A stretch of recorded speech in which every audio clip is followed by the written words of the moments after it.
Bonjour, bienvenue pour ce nouveau journal. Nous sommes le mardi 13 juin. Voici les titres de cette édition. Les agriculteurs reprennent leurs actions. Des blocages sont organisés pour réclamer une revalorisation des prix du lait. Car malgré les mesures annoncées par le précédent gouvernement, les trésoreries de certaines exploitations sont toujours dans le rouge. De nombreux éleveurs laitiers continuent de perdre chaque jour de l'argent. 10 000 dons de sang, ce sont les besoins quotidiens de l'établissement français du sang pour répondre à la demande des hôpitaux français. Un chiffre rappelé à l'occasion de la journée mondiale des donneurs de sang qui se déroule ce mercredi. Qui peut donner son sang? Comment se déroule un prélèvement? Nous vous expliquerons les différentes étapes dans cette édition. Et puis reportage dans ce journal sur cette initiative de lycéens de La Roche-sur-Yon. Ils proposent depuis 2010 une aide aux devoirs pour les écoliers et les collégiens. 2 à 3 fois par semaine, ils accompagnent les plus jeunes dans leurs révisions et leurs exercices. Un engagement qui vient d'être salué par l'Éducation nationale.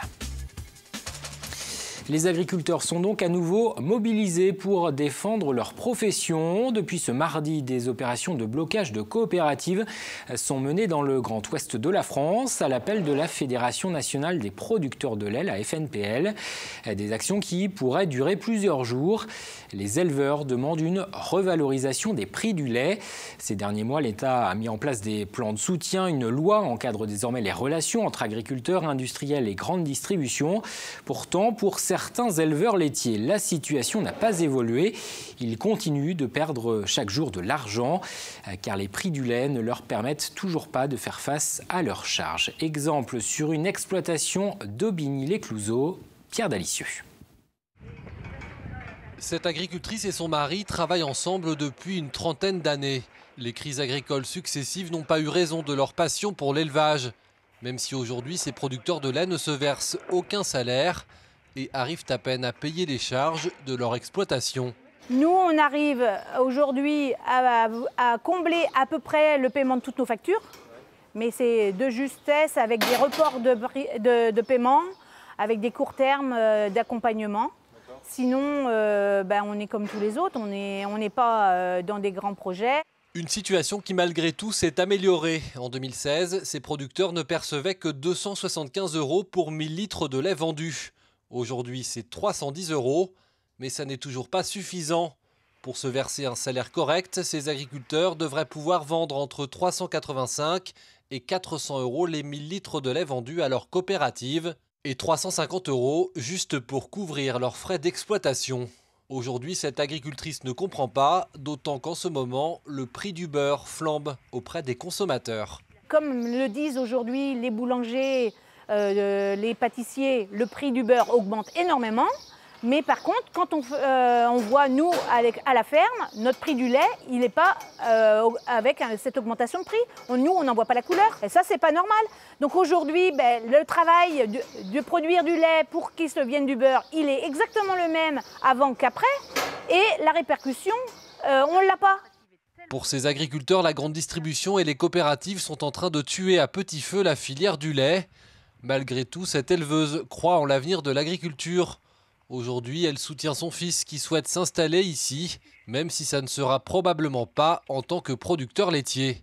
Peut-être que demain, il y a des chances qu'il n'y aura plus de lait sur cette exploitation. Il y a des grandes chances. C'est pas grave. C'est pas grave. Si ça doit être continuer d'être agriculteur et faire un métier qui lui plaît. Et puis, par contre, j'espère que c'est faire un métier qui lui plaît et qui lui donnera un épanouissement dans sa vie personnelle et dans sa rémunération, dans tout. Comme beaucoup, cette agricultrice n'aura pas le temps d'aller manifester cette semaine.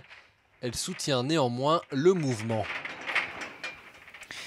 Missing Tip, c'est le nom de l'opération que vient de lancer l'établissement français du sang. L'EFS invite les entreprises et tous les Français à retirer les lettres A, B et O de leurs enseignes ou de leurs profils sur les réseaux sociaux. A, B et O comme les lettres des groupes sanguins. Cette campagne de communication vise à interpeller l'opinion publique sur le don du sang. La journée mondiale des donneurs de sang a lieu ce mercredi. L'établissement français du sang cherche régulièrement de nouveaux volontaires pour répondre aux besoins des hôpitaux. Alors qui peut justement donner? Comment se passe un don de sang? La réponse avec ce reportage d'Alix Lanos. Il est 14 h et les premiers donneurs de l'après-midi arrivent à l'établissement français du sang où ils ont rendez-vous. Ils remplissent un questionnaire médical avant d'être vus par un médecin. C'est l'entretien pré-don. Avez-vous pris de l'aspirine ou des anti-inflammatoires dans les 5 derniers jours? Non. C'est un des nombreux filtres pour éviter qu'il y ait une anomalie du sang qui puisse être nuisible au receveur. Pour donner son sang, il faut avoir 18 ans, être en bonne santé et peser plus de 50 kg. Vient ensuite le prélèvement. Une dizaine de minutes seulement sont nécessaires pour le réaliser. On prélève de 420 à 480 millilitres selon le poids du donneur. Globules rouges, plasma, plaquettes, tous les composants du sang sont réutilisés. Une femme qui a perdu du sang pendant un accouchement difficile, un accidenté de la route, un malade du cancer, un enfant souffrant de déficit immunitaire, tous ont un besoin vital de produits sanguins. Et chaque jour en France, 10 000 dons sont nécessaires pour faire face aux besoins. Il n'y a pas de sang synthétique, donc on est dépendant des donneurs, tout à fait. Des gens sains qui viennent donner pour les gens malades. Des donneurs dont on prend ici le plus grand soin. Ils sont installés devant la télé, on leur met parfois la musique, on leur sert à boire, on les fait manger avant lorsqu'ils n'ont pas pris le temps de prendre une collation. Et après là, le don, il y a une collation obligatoire de 20 minutes. On a à cœur qu'ils reviennent, donc effectivement, on en prend soin. Si les résus négatifs, plus rares, sont les plus recherchés, tous les donneurs volontaires sont évidemment les bienvenus. Ça me semblait essentiel de donner. C'est indolore, ça prend pas beaucoup de temps et voilà, c'est simple. Je donne pas pour le recevoir, mais je me dis qu'un jour, il n'est pas impossible que j'ai besoin. Et donc je me dis que le meilleur moyen de pouvoir en recevoir le jour où j'en aurai besoin, c'est d'en donner aujourd'hui où je suis en mesure de le faire. Donc je donne, voilà, régulièrement. Les globules rouges vivent 42 jours et les plaquettes seulement 5. Alors un flux constant et régulier de donneurs, c'est bien ce dont les établissements français du sang ont besoin. Alors, ne zappez pas la collation, c'est important. Dernière étape du don, une collation bien méritée. Chaque donneur sera resté environ 45 minutes au sein de l'établissement. Ils peuvent maintenant retourner chez eux ou au travail en évitant seulement des efforts physiques trop violents pendant quelques heures. Leur organisme va régénérer rapidement la quantité de sang qui a été prélevée pour permettre à des malades de continuer à vivre. Et à l'occasion de la Journée mondiale des donneurs de sang, 2 collectes sont organisées ce mercredi au Sables-d'Olonne, Salle du Bon, de 14h30 à 19h30. Et sur rendez-vous à la Maison du Don, au centre hospitalier de La Roche-sur-Yon. Plus que quelques heures de révision pour les élèves de terminale. Le début des épreuves écrites du bac, ce sera ce jeudi. Cette année, 6285 candidats plancheront en Vendée. Vous le voyez en majorité dans les séries générales. Ils seront 3406 à tenter de décrocher un bac littéraire, scientifique ou économique et social. Il y aura 1234 candidats dans les séries technologiques, 1645 en bac professionnel. Des élèves de bac pro qui débuteront par une épreuve de français. Pour les autres, ce sera la traditionnelle composition de philosophie, une matière souvent redoutée par les candidats. Nous avons demandé quelques conseils à Serge Roux. Il est professeur de philo au lycée Georges Clémenceau de Chantonnay. Il recommande avant tout aux élèves de prendre leur temps, d'établir un plan avant de commencer à rédiger. Quant aux éventuels sujets qui pourraient tomber, il a sa petite idée. Il y a des sujets qui sortent plus souvent, ou plutôt des notions qui sortent plus souvent que d'autres. La question de l'art, parce que je crois qu'elle connecte avec beaucoup d'autres notions. Elle est très, très fréquemment mise dans les sujets. Il y a des sujets comme la liberté ou la politique qui reviennent très souvent aussi du fait de leur généralité. C'est sûr que des sujets comme l'interprétation ou le vivant sont plus spécifiques et donc tombent plus rarement parce qu'il y a peut-être moins de sujets possibles sur ces notions. Évidemment, ce ne sont que des suppositions, aucun sujet n'a fuité. Avis donc aux candidats, il est conseillé de revoir l'ensemble des notions du programme. Et pendant que les candidats au bac et aux autres examens planchent, la rentrée prochaine, elle, se prépare.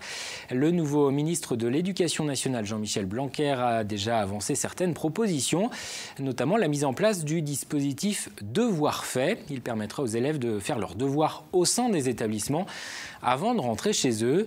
À La Roche-sur-Yon, depuis 6 ans, des jeunes du lycée Saint-François d'Assise s'investissent auprès des écoliers et des collégiens.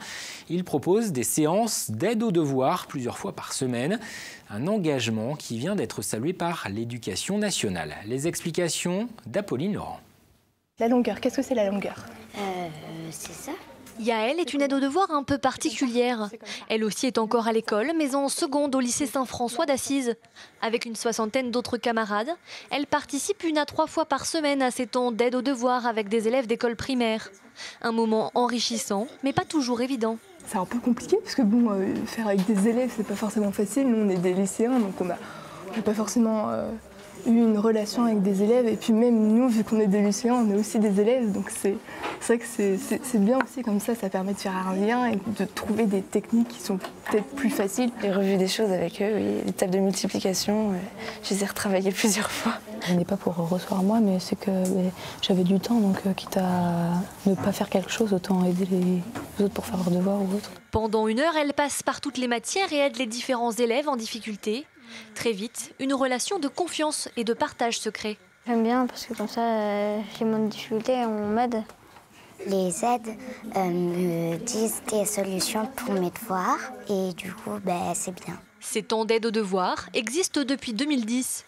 Mais cette année, le dispositif a été présenté au prix de l'éducation citoyenne.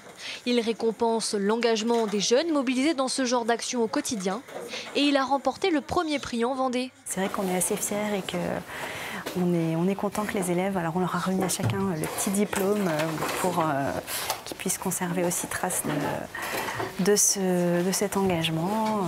Après cette distinction, le dossier des élèves du lycée Saint-François d'Assise concourt désormais au niveau national. Pour connaître les lauréats, il faut encore patienter quelques mois puisqu'ils seront rendus publics au premier trimestre de l'année prochaine. Le Marais Poitevin va-t-il conserver son titre de grand site de France? Une délégation représentant ce label était de passage dans le département en fin de semaine dernière pour réétudier la candidature du parc naturel régional. Objectif, savoir si tous les critères sont respectés et si le label peut être à nouveau délivré pour les 6 prochaines années. Le Marais Poitevin rejoint la liste des grands sites de France en 2010, une labellisation qui distingue la préservation de l'environnement et du paysage. Vous avez des petites cales, des petits ports, des endroits qui sont à découvrir dans le domaine architectural, dans le domaine de la biodiversité. Donc tout ce qui fait cette richesse du Marais Poitevin, eh bien on va le retrouver dans cette démarche qui est la démarche des grands sites de France. Et donc tout ce qui aujourd'hui nous est demandé pour ce label est quelque chose qui est important généralement pour le parc naturel régional. Images et interviews signées Élodie Berthe et un autre lieu du département est candidat à ce label Grand Site de France. Il s'agit du Havre du Perret qui comprend l'estuaire du Perret mais aussi le bois du Veillon, l'abbaye de Jars-sur-Mer ou encore le château de Talmont-Saint-Hilaire. Le dossier de candidature vient d'être finalisé et il sera présenté la semaine prochaine avant d'être envoyé au ministère de la Transition écologique et sociale. Si la candidature est validée, le Havre du Perret rejoindrait donc le Marais Poitevin, mais aussi la baie de Somme ou le pont du Gard dans la liste des lieux labellisés Grands Sites de France. C'est selon ses organisateurs le plus grand événement sportif d'entreprise en Europe. La 10e édition des journées Omnisport du Crédit Agricole vient de se dérouler à Talmont-Saint-Hilaire. Près de 3600 collaborateurs du groupe bancaire étaient réunis pendant 3 jours en Vendée pour des compétitions sportives. Au programme pétanque, badminton, football, golf, rugby ou encore volley. Objectif affiché, renforcer la cohésion d'équipe et l'esprit d'entreprise autour donc de l'activité physique. On reste du côté de Talmont-Saint-Hilaire avec une initiative qui connaît un vif succès, c'est la recyclerie. Elle a été lancée il y a 2 ans pour redonner une seconde vie à certains objets déposés dans les déchetteries de la communauté de communes Mouthiérois-Talmondais. Des meubles, de la vaisselle ou des appareils électroménagers jetés sont ainsi remis en état, puis revendus à petit prix. L'an dernier, près de 15 000 objets ont ainsi pu être sauvés. Et face au succès, les horaires d'ouverture de la recyclerie ont été doublés cette année. Grégoire de Châtillon. Un 45 tours à 50 centimes, un sac de golf à 8 €, une commode pour 10 €, la Joconde à 15 €. Vous ne rêvez pas, ici, dans ce magasin, on pratique grosso modo les prix d'un vide-grenier. L'idéal pour s'équiper à bas prix, avec aussi la possibilité de trouver des pépites. Tous ces articles de la recyclerie de Talmont-Saint-Hilaire sont d'abord passés par l'une des 3 déchetteries de la communauté de communes. on laisse sa chance à l'objet qui retrouve dans un processus de vente une seconde vie, parce que ce qu'on jette n'est pas forcément bon à jeter, et c'est ce qu'on propose aux habitants du Moutiroy et du Talmondais en se rendant 2 fois par semaine dans cette recyclerie. Une recyclerie qui est devenue depuis 2015 un lieu de rendez-vous pour les chineurs. Ici par exemple, un étui pour jumelles. À 2 €. Un étui en cuir, c'est introuvable. C'est formidable ici, là. C'est formidable, c'est cette petite recyclerie qu'on a chez nous, là. Montaigu et La Roche-sur-Yon ont aussi leur recyclerie. Le concept est simple, tout objet récupérable est rapporté ici, dans l'atelier du magasin, pour être testé ou bien réparé. Là, on teste les écrans de télévision, les écrans d'ordinateur, des ordinateurs à l'occasion, mais c'est plus rare. Et donc, les fameuses machines à laver qu'on teste ici. Et celle-ci, elle est prête à être vendue. Réutiliser ce qui est encore en état d'usage, cela fonctionne si bien que cette recyclerie est très fréquentée, avec en plus de ça une dimension environnementale, sociale et économique. Le concept est amené à se développer. On passe à la météo. Ce mercredi sera la journée la plus chaude de la semaine avec des maximales qui dépasseront les 30 degrés dans les terres. Jusqu'à 33 degrés attendus du côté de Montaigu, encore de Fontenay-le-Comte. Des orages sont à prévoir localement. Le bulletin complet, c'est dans un instant avec Fanny Poirier. C'est la fin de cette édition. Je vous propose de refermer ce journal avec la 6e édition de la Vendée Classique qui se déroulait le week-end dernier dans le pays de Saint-Gilles-Croix-d'Huy. Une 50aine de véhicules de collection, anciens et contemporains, étaient au départ de ce rallye touristique. Parmi les voitures présentes, des Ferrari, des Porsche, des Austin ou encore des Panhard. On se quitte sur ces images. Je vous donne rendez-vous demain pour un nouveau journal.